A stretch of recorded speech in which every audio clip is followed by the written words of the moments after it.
దళిత సంఘాల నాయకుల నుంచి రాజకీయ నాయకులైనటువంటి జూపూడి ప్రభాకర్ గారు గతంలోనూ కూడా మీరు ఒకసారి ఒక మాట ఒక రాంగ్ వర్డ్ యూజ్ చేశారు సార్. అప్పుడే మీకు రిప్లై ఆన్సర్ ఇవ్వాలి గట్టిగా అనుకున్నాను. కానీ కుల సంఘాల నాయకులు అయి ఉండడం చేత మీతో పాటు గతంలో పనిచేసిన చాలామంది ఇప్పుడు నాతో పాటు పనిచేస్తూ ఉండడం చేత దళిత సంఘాల నుంచి ఉన్న కొంతమంది మీ శిష్యులు నాతో పాటు ఉండడం చేత అది కూడా కాక నేను పుట్టుకతో దళితురాలిని కాకపోవడం చేత, ఎందుకంటే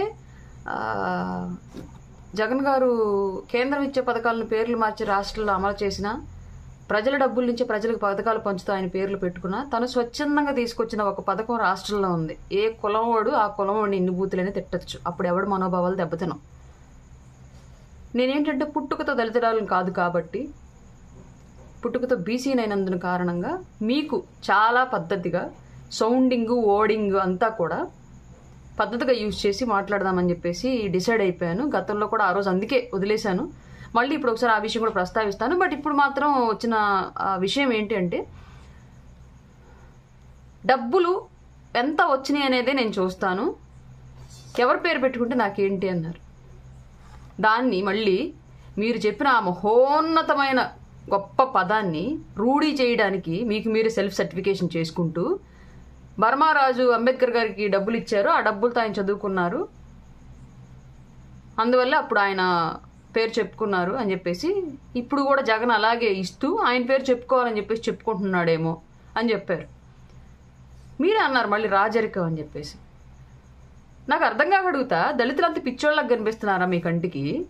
రాజరికంలో ఆ రోజు విద్య, వైద్యం, ఉపాధి, సంక్షేమము, అభివృద్ధి ఇవి ఏమీ ప్రజలకి ప్రాథమిక హక్కుల కింద లేవు.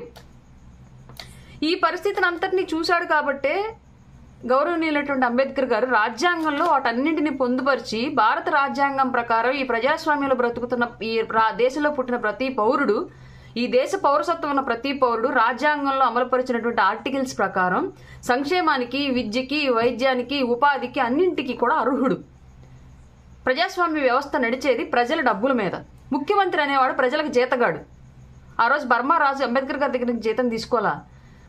రాజరికాలు నడిచిందంతా కూడా భూముల మీద, వాళ్ళ భూముల మీద, వాళ్ళ ఆస్తుల మీద వ్యవసాయం చేయించి వివిధ రకాల పరిశ్రమలు స్థానికంగా గ్రామీణ పరిశ్రమలు నిర్వహించి వాటి ద్వారా వచ్చే ఆదాయం ద్వారా అప్పట్లో ప్రజల్ని పోషించేవాళ్ళు. ప్రజలు కట్టే చిన్నపాటి కప్పాలు, శిస్తుల ద్వారా కొంత రాజ ఖజానా నడిచేది, కొంతమేర మాత్రమే. ఆ రోజు ఇవేమీ హక్కులుగా లేవు. రాజు వీళ్ళ దగ్గర జీతం తీసుకునేవాడు కాదు. రాజు అంటే రాజే, అతను ఇచ్చాడు కాబట్టి చెప్పుకున్నాడు, అర్థం ఉంది. ఇవాళ ప్రజాస్వామ్యబద్ధంగా నడుస్తూ ప్రజల సొమ్ముని జీతంగా తీసుకుంటూ ప్రజల సొమ్ములతో సకల రాజభోగాలను అనుభవిస్తూ ప్రజల సొమ్మునే ప్రజలకు పథకాల పేర్లతో ఇస్తూ జగన్మోహన్ రెడ్డి పేరు ఎందుకు, వైఎస్ రాజశేఖర రెడ్డి పేరు ఎందుకు, ఎవరిచ్చారు ఆ హక్కు? ఏ హక్కు ప్రకారం నువ్వు ఇవాళ ప్రజాస్వామ్యబద్ధంగా నాయకుడు అయ్యావో, ముఖ్యమంత్రి అయ్యావో, ఆ హక్కులు నీకు కల్పించిన వ్యక్తిని తగ్గించి ఎవడో బుక్కా పక్కీరుగడ పేరు పెడితే నీకేం అభ్యంతరం లేదని నువ్వెవరు? అసలు ఇచ్చింది ఎవరి డబ్బు, తీసుకుంది ఎవరి డబ్బు, నువ్వెవరు? నీ నిర్ణయాలతో ఏంటి దళితులకు పని? అంటే మీ లెక్క ప్రకారం ఎంత డబ్బు తీసుకొని మీరు డబ్బు ముట్టిందిలే నాకు చాలని చెప్పేసి దళిత డాక్టర్ నటు సుధాకర్ గారిని చిత్రహింసలు పెట్టి చంపుతుంటే చూస్తూ సైలెంట్గా ఉండిపోయారు. ఎంత డబ్బు కమ్ముడు పోయి సుబ్రహ్మణ్యుడిని చంపితే అమర్నాథ్ అనే వ్యక్తి ఎందుకని అతన్ని సస్పెండ్ చేయమని చెప్పేసి మీ పార్టీలో ఉన్న ఏ ఒక్క నాయకుడిని మీరు డిమాండ్ చేయలేకపోయారు? నా దళితుడిని చంపి శవాన్ని డోర్ డెలివరీ ఇచ్చారండి, నేను ప్రజల్లో నా సంఘంలో కులంలో నేను తలెత్తుకోలేను, మీరు అతను సస్పెండ్ చేయండి పార్టీ నుంచి, అతని మీద యాక్షన్ తీసుకోండి అని చెప్పేసి ఎందుకు చేయలేకపోయారు? ఏ డబ్బులు మీకు ముడితే కార్పొరేషన్ నిధులు, దళిత హక్కులు, దళిత పథకాలన్నింటినీ తీసేస్తూ ఉంటే మౌనంగా ఉండిపోయారు. అంటే మీ దృష్టిలో దళితులు అమ్ముడుపోయేవాళ్ళు డబ్బులకి, డబ్బులు ఎక్కువ ఇస్తే ఏం చేసినా సరే తల్లిని తాకట్టు పెట్టినా తండ్రిని గొంతుకు వస్తున్నా చూస్తూ ఉంటారని చెప్పేసి మీరు సర్టిఫికేషన్ ఇస్తున్నారా సమాజానికి దళిత సామాజిక వర్గం తరపు నుంచి? చిన్న లాజిక్ ఏదో వాడారు సార్. ఏంటంటే అది అంబేద్కర్ గారి విగ్రహాన్ని గతంలో జగన్మోహన్ రెడ్డి, చంద్రబాబు నాయుడు గారు పెట్టలేదు, ఇప్పుడు జగన్మోహన్ రెడ్డి పెట్టాడు. దాన్ని ఎందుకు మరి అది గొప్పతనం అని మేము రిటర్న్ క్వశ్చన్ చేయొచ్చు కదా అని చెప్పేసి అంటున్నారు. మేము కూడా అదే అంటున్నామండి. విగ్రహం పెట్టడం పెద్ద విషయం కాదు అని, విగ్రహాల వల్ల ప్రజలకు ఏం ఒరిగింది అని మేమంటుంది. పేర్ల వల్ల ఏమొచ్చిందండి, మాకు డబ్బులు ఎక్కువ ముడితే చాలు అని చెప్పేసి మీరు అన్న లాజిక్కి నేను మాట్లాడుతున్నా. సేమ్ యాజ్ టీజ్గా జూపూడి ప్రభాకర్ గారు మీరు ఏ మాట అయితే అన్నారో, పేరుదేముంది, ప్రమోషన్ కోసం వాళ్ళకు పేరు రావాలని చెప్పేసి చెప్పుకుని పెట్టుకున్నారేమో, పేరుదేముంది మాకు డబ్బులు కావాలని చెప్పేసి మీరు ఏదైతే అన్నారో అదే మేము అడుగుతున్నాం. విగ్రహాలదేముంది, దళితుల అభివృద్ధి గురించి ఎందుకు ఆలోచించట్లేదు? అంబేద్కర్ విగ్రహంతో దళితులు అభివృద్ధి చెందరు, అంబేద్కర్ వాదంతో దళితులు అభివృద్ధి చెందుతారనే మేము చెప్తున్నాం. ఇవాళ ఏముంది, పేరు పబ్లిసిటీ అని చెప్పేసి పబ్లిసిటీ కోసం పెట్టుకున్నారేమో అని అన్నా మీరు. అదే చెప్పొచ్చు కదా మీరు, సార్ పేరుదేముంది, మీరు డబ్బులు ఎక్కువ ఇస్తున్నారు కాబట్టి జగన్మోహన్ రెడ్డి టైంలోనే మాకు డబ్బులు ఎక్కువ వచ్చాయని చెప్పేసి మీ పేరే చెప్పుకుంటారులేండి. గొప్ప వ్యక్తి అయినటువంటి మహనీయుడు అంబేద్కర్ గారి పేరు మార్చి మీరు పెట్టుకోవద్దండి, మీకు అది చెడ్డ పేరు అవుతుంది, మాకు కూడా చెడ్డ పేరు అవుతుంది, మేము ఎందుకు చెప్పుకోవాలి? పేరేగా, డబ్బులు ఎలాగా ఈయన ఇస్తారు కాబట్టి ఈయన పేరే చెప్పుకుంటారు కదా. తర్వాత పథకానికి పేరుంటే నేను పేరు చెప్పుకుంటారా, ఇంట్లో చెప్పుకోరా ఏంటి? డబ్బులు ఎక్కువ ఇస్తే ఏం చేసినా పర్వాలేదని చెప్తాను. మీరు రేపొద్దున అదే డబ్బులు తీసుకొని అదే డబ్బులు ఎక్కువ ఇస్తాను మీకు ఇస్తే, మీలాంటి వాళ్ళందరికీ ఒక 10 మందికి ఒక 50 మందికి ఇస్తే రాష్ట్ర వ్యాప్తంగా దళితుల హక్కులన్నీ హరించి రాజ్యాంగం ప్రకారం ఏవైతే హక్కులు పొందుపరిచారో దళితుల కోసం ఆ హక్కులన్నింటినీ హరించి వీళ్ళ ఇష్ట ప్రకారం రాజారెడ్డి రాజ్యాంగం లేదా కొత్త వైఎస్ జగన్ రాజ్యాంగాన్ని రాసుకొని దళిత హక్కులన్నింటినీ హరించేస్తే ఆ రోజు డబ్బులు తీసుకుని ఏముందని డబ్బులు వచ్చినాయి కదా మనకి, హక్కులది ఏముందని రాజ్యాంగం ఏముందని అనరని గ్యారంటీ ఏంటి? అదే డబ్బులు చూయించి రేపొద్దున అంబేద్కర్ గారి విగ్రహం తీసి పడేసి రోడ్డు పక్కన వేసేసి ఏ జగన్మోహన్ రెడ్డి విగ్రహమో లేదంటే ఏ వైఎస్ రాజశేఖర రెడ్డి విగ్రహం మళ్ళీ అక్కడ పెడుతుంటే చూస్తూ విగ్రహాలు ఏముందిలేండి మనకు డబ్బులు ఇస్తారు కదా, అంబేద్కర్ విగ్రహమే కదా బోర్డు పోనివ్వండి అని చెప్పేసి అనడానికి గ్యారంటీ ఏంటి? మీరు విలువలు దిగజార్చుకునే నాయకులు అయ్యారని చెప్పేసి మొత్తం దళిత సామాజిక వర్గం మొత్తం డబ్బుల కోసం దిగజారిపోయి డబ్బుల కోసం ఏం చేయడానికైనా సిద్ధంగా ఉండిద్ది, ఏం చేసినా చూస్తూ ఉండిద్ది అని చెప్పేసి మీ సెల్ఫ్ స్టేట్మెంట్లు ఇవ్వకండి దళిత సామాజిక వర్గం గురించి.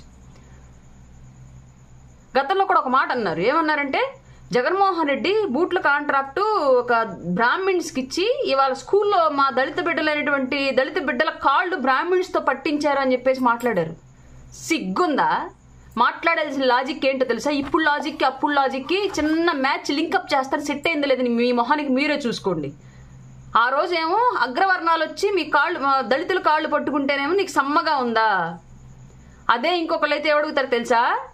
కులవృత్తి అండి, మాకు ఎప్పటి నుంచి దళిత సామాజిక వర్గాల్లో ఆ షూలు చెప్పులు వాటన్ని సంబంధించిన అంశాలని ఏర్పరచడం అనేది మాకు కులవృత్తిగా ఉండేది. ఇవాళ మీ ప్రభుత్వం వచ్చాక పెద్ద స్థాయిలో ఆ ప్రాజెక్ట్ని ఎస్టాబ్లిష్ చేసి ఆ ప్రాజెక్టులు మా దళితులకే కనుక ఇస్తే 100 మంది కడుపు నిండా అన్నాలు తింటారండి, 100 ఫ్యామిలీ బతుకుతాయండి. ఆ కాంట్రాక్ట్లు మా కులానికి ఇవ్వండి, మా కులం నుంచి ఒక 100 మంది బతుకుతారని చెప్పేసి చెప్పుండేవాడు.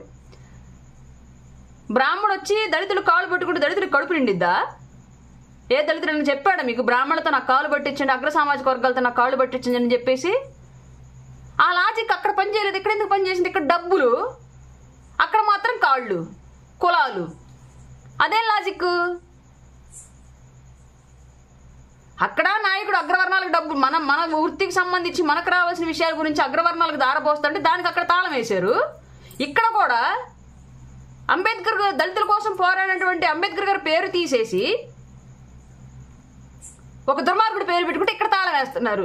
మ్యాచ్ అవ్వాలా? అక్కడ సిచ్యువేషన్కి ఇక్కడ situation me way of thinking match అవ్వాలా? మీరు ప్రొజెక్ట్ చేసిన విధానం మ్యాచ్ అవ్వాలా? మేము ఇంకా పిచ్చోళం అవ్వాలా? జూపూడి ప్రభాకర్ గారు మీరు చాలా రోజుల నుంచి రాష్ట్రంలో చాలా కుల సంఘాలతో పాటు కలిసి పనిచేసి ఎంతోమంది దళిత నాయకుల కోసం చిన్న చితక పోలీస్ స్టేషన్ కాడ కేసులు సెటిల్మెంట్లు మాత్రమే జరిగాయి. అలాగే కార్పొరేషన్ నిధులు ఉన్నప్పుడు కొన్ని లోన్లు గట్రా మీకు సంబంధించి మీ వెనకాల తిరిగే వాళ్ళు కొంతమందికి ఇప్పించున్నారు. ఇది మాత్రమే మీరు మీ ఇన్నాళ్ల కాలంలో మీరు సాధించిన విజయం. మీరు నాయకులతో కేసులు పెట్టించి వాళ్ళని పిలిపించి మీరే సెటిల్మెంట్లు లాగా చేసి మీరు వాళ్ళని గ్రిప్లో పెట్టుకొని నాయకులకి వీళ్ళని తీసుకెళ్ళి అమ్మేసి ఇదే ఉంది మీ చరిత్ర అంతా. నేను ఎంత ట్రై చేసినా సరే, ఎవరిని అడిగినా సరే ఇట్లాంటివి చెప్పేకొచ్చారు. మేబీ అప్పటికి అది పెద్ద సహాయం అయ్యి ఉండొచ్చు, కానీ రాజకీయంగా ఆలోచిస్తే అది ఎలా జరిగింది ఏం జరిగింది అనేది చాలా తతంగాలు ఉంటాయి. కాబట్టి మీ నాయకత్వం ఇలా సాగింది. మీరు ఇవాళ మొత్తం సమాజానికి సంబంధించి, ఆత్మగౌరవానికి సంబంధించి, దళితుల హక్కులకు సంబంధించి దేశ మహోన్నతమైన నాయకుడైనటువంటి ప్రపంచం గర్వించదగ్గ మేధావి అయినటువంటి ఒక వ్యక్తి పేరును తొలగిస్తే డబ్బులు ఇచ్చారు కదా, డబ్బులు ఇస్తే ఏ పేరు పెడితే మాకేంటి అని సిల్లీగా మాట్లాడకండి. దళితులు ఆస్తులు సంపాదించకపోయినా విలువలు సంపాదించుకున్నారు. పెద్ద పెద్ద మేడలు బతకపోయినా ఆత్మగౌరవంతో బతుకుతున్నారు. వాళ్ళకున్నవే కొంత స్పేస్ ఈ సమాజంలో. అది కూడా ఆ మహనీయుడు అంబేద్కర్ అందించిన హక్కుల వల్లే ఉంది. నీలాంటి వాళ్ళు కనుక నాయకులు అయ్యి ఉంటే, అప్పట్లో ఉండుంటే అంబేద్కర్ గారికి కూడా ఇలాంటి హక్కులను కల్పించే అవకాశాన్ని మీరు కల్పించేవాళ్ళు కాదు. మంచో చెడో కొన్ని హక్కులు వాళ్ళకు వచ్చాయి, కొన్ని మర్యాదలు వాళ్ళకి దక్కాయి. వాటిని అలాగే ఉండనివ్వండి. డబ్బులు కమ్ముడుపోతాము, మాకు డబ్బులు ఇచ్చి మీరు ఏమన్నా చేసుకోండి అని చెప్పేసి ఇలాంటి స్టేట్మెంట్లు దళిత సామాజిక వర్గం తరపు నుంచి మీరు పాస్ చేయకండి. దళితులు ఇంకా అంత స్థాయికి, మీరు అనుకుంటున్న స్థాయికి, అంత నీచానికి దిగజారరు కూడా నాకు తెలుసు. నేను బతుకుతున్నాను కాబట్టి అదే సామాజిక వర్గంలో.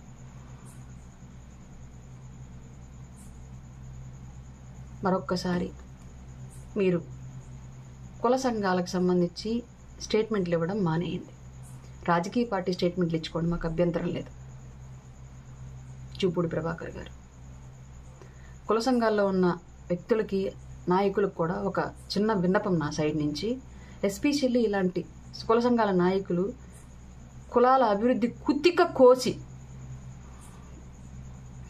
ఇట్లాంటి కుట్రపూరితమైన నాయకులు కుల సంఘాలను అడ్డు పెట్టుకుని వాళ్ళు ఎదిగి తర్వాత కుల సంఘాల అభివృద్ధి కుతిక వీళ్ళే కోసేస్తున్నారు. వాళ్ళు ఒక సేఫ్ ప్లేస్కి వెళ్ళి ఈ విషయాన్ని మీరు ఐడెంటిఫై చేసుకుని ఇట్లాంటి కుళ్ళు నాయకులను కుల సంఘాల నుంచి తరిమి కొట్టండి. అప్పుడే కుల సంఘాల పేరుతో ఉన్న మన కులాలు, అన్ని కులాలు సమాజంలో బాగుపడతాయి. ఏ కులపు వాడైనా మనకు మంచి చేసేవాడైతే చాలు అనుకోండి తప్ప, మన కులపు వాడే మన గొంతు కోస్తున్నా సరే వాడికి జెండా పట్టుకుని నిలబడదామని చెప్పేసి ఎట్టి పరిస్థితుల్లో ఆలోచించద్దు. ఇది నా విన్నపం. జై జనసేన, జై భీమ్.